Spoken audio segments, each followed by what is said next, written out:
The wrong shaft can ruin your golf game. How many guys out there do we see that go into Golf Galaxy or come in our store or even go on Amazon nowadays and they get the new TaylorMade, the new Callaway Stiff Flex, R Flex, X Flex.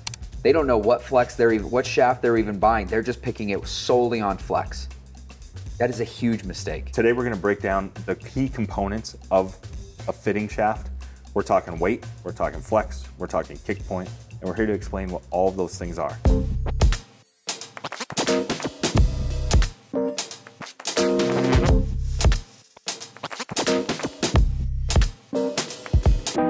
What really goes into a shaft is gonna be the stiffness, which we talked about. That's probably the one people know about the most.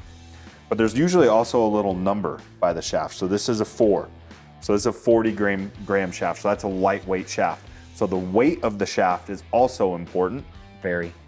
Okay, so we have the flex, we have the weight, and a third one that's really almost never talked about is the kick point of the shaft. Kick point. So when I'm talking kick point of the shaft, what I'm talking about is the soft spot in the shaft, right? Yep. So if you were to physically bend a shaft, the soft spot bends in different spots, and that's where that kick point is, right? Yep. So here you can kind of see it. Where is it? More like here? Yeah. So this is a high launching shaft. So the softer spot being closer towards the head of the club helps kick that ball in the air and helps launch the ball high. So when that kick point is more towards the head, it actually helps the ball launch higher. Versus if the kick point is more in the handle, it's gonna help the ball launch lower. Now, what type of players need what type of weights and what type of launch? Also, we're gonna get into shaft upgrades. So we have Ventus, Graphite Design, Autoflex, $300 shafts up to $800 shafts as an upgrade. Are those worth it? We'll tell you what players those are best for too. So when people think stiffness, they often think speed. Okay, so I swing super fast, so I need extra stiff. Or I swing super slow and have a good smooth tempo, so I need an R Flex.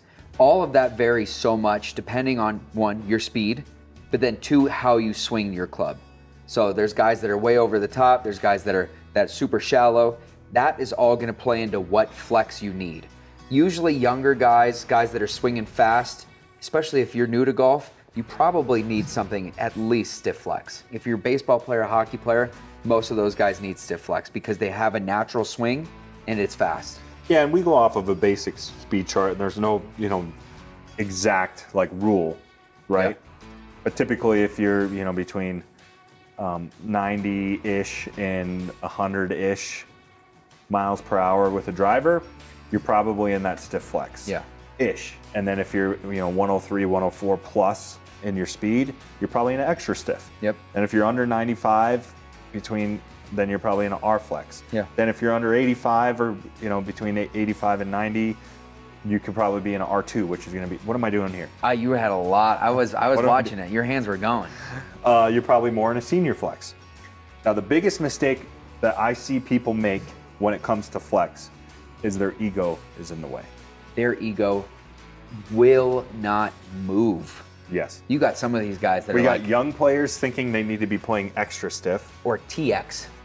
Some of these guys are throwing TXs or TRs. They're going as stiff as they possibly can, and they're not tapping 95 miles an hour. And then on the reverse side of things, we see we love our seniors, and some guys that aren't technically senior yet, but they're just slowing down, maybe a shoulder injury or something, and they're just not swinging as fast, we don't use the term senior flex because it just scares them away. Yeah.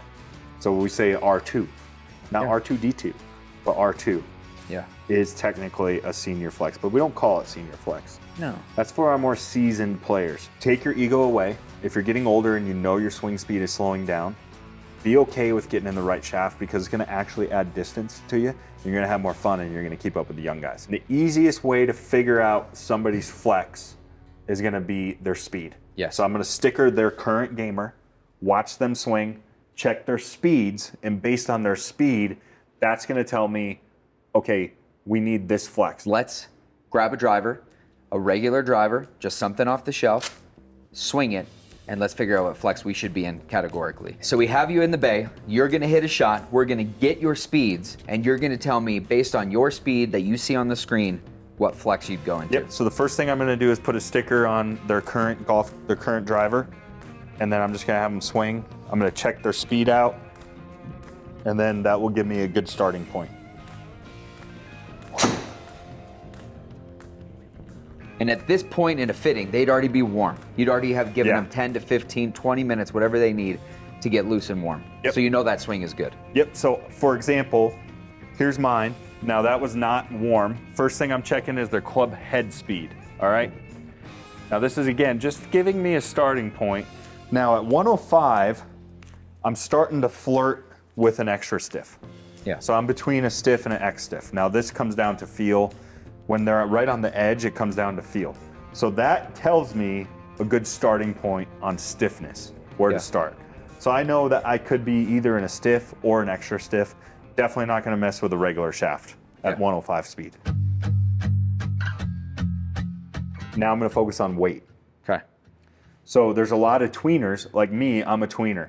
Like you just saw, I'm an X stiff shaft, but I'm right on the edge between an X stiff and a stiff, right? Yeah. So that tells me that I'm gonna need a lighter weight extra stiff. Right. Because typically, the heavier the weight, the slower we're gonna swing. Yeah. And some guys that have really quick tempo and are really fast, we want a heavier weight to actually slow them down. Yes. Stability. So for example, you know, a really, really good player, better players, that play like a really beefed up shaft, like a Ventus Black 7X. That's like what Scotty Scheffler plays. So it's a 70 gram heavy shaft. Yeah. He's got plenty of speed. Now we just need the heavier weight to slow him down. Yeah. And get his Stabilize tempo him. better. Yes. The exact opposite is true the slower we swing. So our slower swingers, we, like in one of our senior flexes here, like a 5 regular. So that's like a 50 gram, and then we'll go into like a 40 or even a 35 gram. Yes. For our slower players, because that lighter weight, and again, which is directly related to speed, actually speeds them up. Yeah, like you were saying here. So we have the Ventus White, which is a 40 gram stiff. Now that's not a true 40. I think it's actually like 46 or something like that. But that is very lightweight, but for somebody that maybe still has a very quick tempo and needs that stiff flex, but the lighter weight is going to be easier for them to get through. It's not going to have that wear and tear on their body. It's not going to feel like a 2x4. This is going to be easy and smooth, but they're still swinging it fast enough to be in that stiff category. So they make so many different weights, and it makes a big difference. And sometimes, just a little side note, and this just goes back to why fittings are so important.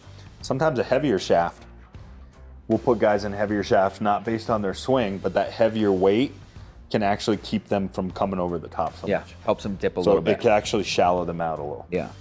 So weight is important, and it's not just speed related. And sometimes it's just the eye test, kind of watching. Yeah. What's going on? Oh my gosh, I was demolishing this driver earlier today. Okay, Trev, you saw another one. Talk to me about weight. Well, that was a really good one. So I don't normally hit it that good for me. So that one was faster. So that one was 110 club head, which is fast for me. Yeah. Okay, so you're in an extra stiff. Yeah. So I want to give you this Ventus Black TR 8X because it's an extra stiff, right? You're in an extra stiff. An 8X should be fine, right? This is exactly what I'm talking about because it's the same flex, right? Yep.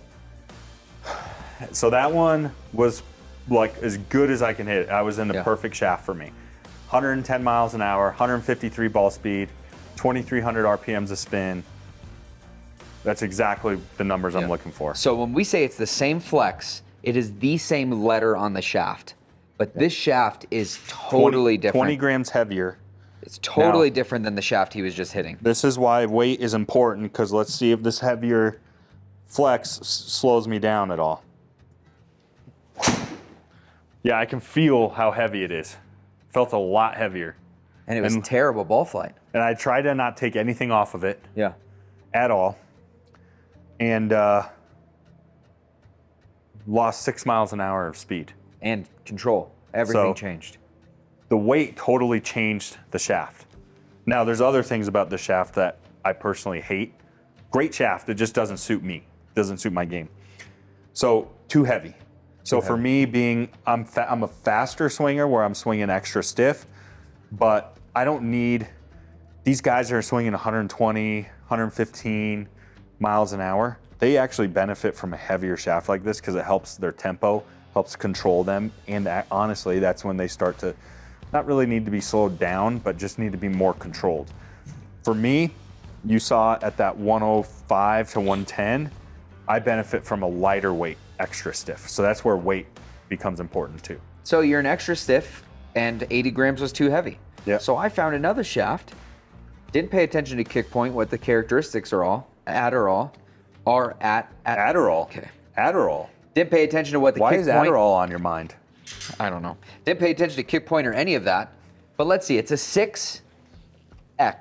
Yep. So it should be somewhere in the mid 60s gram wise, because they're always usually a little Same bit higher. weight and flex as my gamer. Exactly. So it should work, right?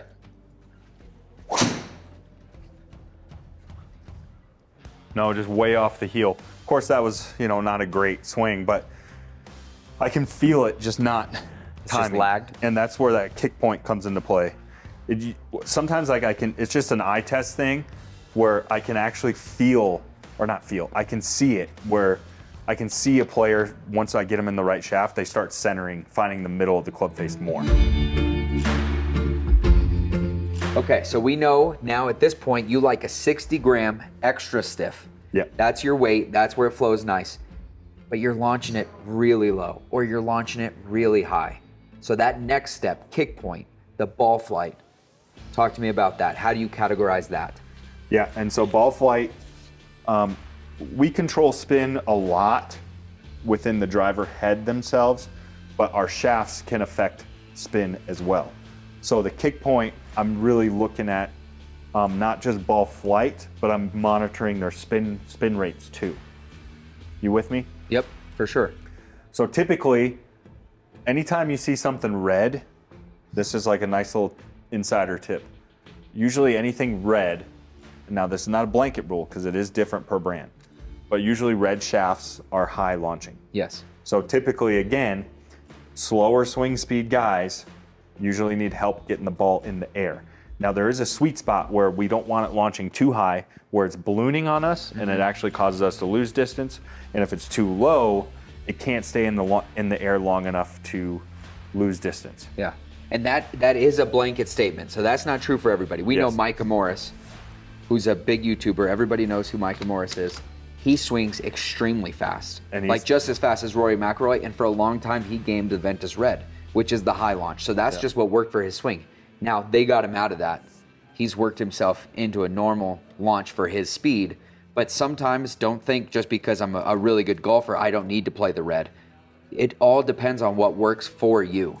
So that is a blanket statement, but you got to try them. You got to get fit. And the other thing I'm looking for when it comes to kick point and the launch of the shaft is how they're hitting the driver. Like if guys sometimes hit their driver the same way they hit their irons, and they're literally compressing and hitting down on it, that ball's going to stay super low. And so spinning. usually, yes. And usually, then I'm looking for something to help get that ball in the air. Yes. Something high launching. High launching and mid-low spin. Now the reverse is true for guys that tee it high and let it fly. They're hitting up on the ball. We're supposed to be hitting up on our driver, right? Now, as a fitter, it's not my job, and it actually can cause more harm than good. If I start trying to give lessons, one, I'm not qualified to be doing that, to be giving lessons, but and telling them, hey, you know what, try to hit up on the ball a little bit or something. No, we fit to the current swing you have. If guys that are already hitting up on it really well, usually, and again, a blanket statement, we usually got to get them into a lower launching shaft. Yes.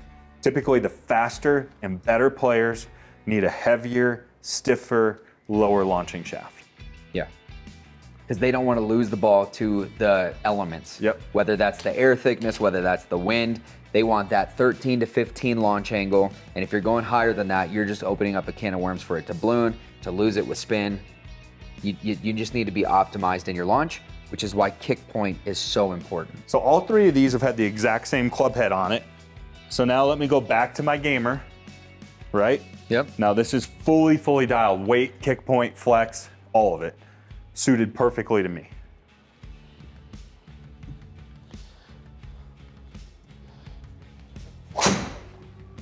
See? See what a difference the right shaft makes? Wow. Look at that. I've never seen you come in clutch like that. That was awesome. 304. Because it's fitted to me. Everything is just timing perfectly. The weight, the flex, the kick point. The big three. The big three. Proof is right there. Those were one shots. Everyone knows the rules. One shot challenge. There's no redos on that, right? No gimmies. No breakfast balls. Perfect. So we started with flex, then we went to weight of the shaft, and then we finished at kick point. Those are the big three. But now there's this realm of shaft upgrades that we see on tour. We see all of the good players of golf using. Trevor, talk to me about shaft upgrades. Are they worth that price point? Two things. Well, one, we have like our graphite, our two most popular are graphite design, and then our Ventus shafts. Ventus being the most popular. We actually sell a tremendous amount of shaft upgrades, and they're usually between 250 and up to 900, like in our Autoflex shafts. Are they worth it? Most of them are around between 300 and 400. Yes. Yeah. So what makes them more expensive? First, let me tell you what makes them more expensive. The first thing is on a shaft upgrade, all right, we need stability, right? Yes. Now, we have to marry having something super stable, but also making it lightweight by keeping it 60 grams. Someone can make a shaft that's a piece of concrete rebar, and it's going to be the most stable shaft up here, right? Yeah. But it'll weigh 200 grams. Yeah. Right? Or we can make something that's ultra lightweight, but then we got a pool noodle situation going on, and it's not stable at all. So the only way to make something more stable than a stock shaft without compromising the weight is to use higher grade raw materials. Yes. Like some NASA grade quality stuff going on in here. Yeah. So the actual raw materials in these shafts are of higher quality raw materials. So they're just more expensive. Now what that does is it makes them more stable and helps dispersion. So what that can do is help shrink the fairway. Which is the #1 goal. Obviously yardage and speed is huge. Everybody wants to pick up speed. Everybody wants to pick up distance. But if you can bring that piece of pizza, or that piece of pie, right rough, right OB, left hazard, and you can bring that in, that is the most important thing, getting off the tee box. And sometimes that takes a shaft upgrade. And so who are they for? Typically better players. Now I'll give you the illustration why they're more common for better players. Faster swing speeds. The way I illustrate it is, okay, let's say you have a car that has like a V8 twin turbo. Yep. What do you need for that more powerful engine? You need more expensive brakes. Yep. You need more expensive transmission. Yep. You need better tires. Yes. Because you have to control that speed, right? Same with a golfer that swings out of his shoes. The more speed he has, the more he's going to need those higher quality materials to help control him. Yeah. He needs that extra stability. Yep. Now that being said, a shaft upgrade can benefit any golfer. All right? Any golfer can benefit from a shaft upgrade. Now, can you justify, here's the people I try to justify the cost. What just happened? The first person we want to justify the cost to is people that can just quite simply afford it. Yeah. And they just want the best. Yep. Then it's a no-brainer. If you can afford it and you know you want the best, no-brainer. The second person is someone on the fence that maybe needs to save up for it. Yeah. They don't necessarily need a shaft upgrade, but guys that invest a lot of time into playing golf. If they're golfing once, twice a week, you probably need a shaft upgrade because you're investing 8 to 12 hours a week playing golf. And the cost. So each round is there's expensive. something for a few $100 that can actually improve your golf game, why are we skipping out on that? You're spending $80 to $100 a green fee, right? Here in Denver, at least, yeah, for and sure. Here in Denver, so skip a week of golf. If you play twice a week, skip a week of golf. Skip the week of green fees and spend it on a shaft. And play better. And then have the rest of the summer to play better. Yeah. That's the way I do it. But if you're the casual golfer and you're not really caring about improving your score and you don't really play that much, you could benefit from a shaft upgrade, but that might be a case where you might simply not need to spend the money on it. Yeah, and then again, that's why it comes so back around to getting fitted, because let's say you can't afford a shaft upgrade, you need to be in that stock shaft. There are still 15, 20 stock shafts. Now obviously once we narrow down stiffness, weight, and kick point, those are going to be narrowed down, but we can still find a stock shaft that fits your swing. It may not be as good as a shaft upgrade, but we will get you dialed in whatever your budget is as a fitting store, as a fitting studio. And that's our goal. What I'll tell guys, if they don't want to spend the money on a shaft upgrade, even though they saw improvements from it, it's like it's the same price to put you in well, it's not the same price. Let's get you into a stock shaft where you're not spending the money on an upgrade, and then come back in a few months after you've saved up, and then we can do a shaft upgrade fitting at that point in time. Yeah. You don't have to buy it all at once.